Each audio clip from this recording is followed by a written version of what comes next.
Cricket নিয়ে হানাহানি ভাঙচুর, বিপিএল এর আগে নেই ক্যাপ্টেন্স ডে, নেই আনুষ্ঠানিক ফটোশুট, একাধিক বিতর্ক মাথায় নিয়ে শুরু হয়েছিল 2025 সালের বিপিএল। কিন্তু মাঠের ক্রিকেটে দেখা গিয়েছে বিপুল দর্শক, আর তাদের বিনোদিত করেছে মাঠের ক্রিকেট।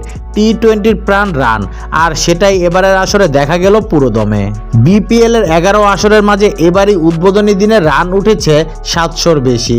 প্রথম দিনের রানের উৎসব যে আকস্মিক ছিল না, তার প্রমাণ মিলল আসরের পরবর্তী দিনগুলোতে।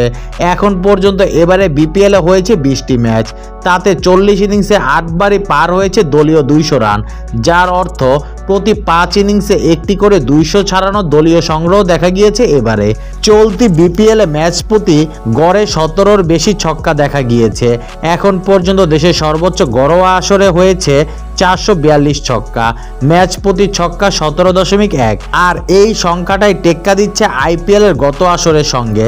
2024 আইপিএল এর 74 ম্যাচে ছিল 1266-এর মার, যার অর্থ ম্যাচ প্রতি ছিল 17.072 ছক্কা।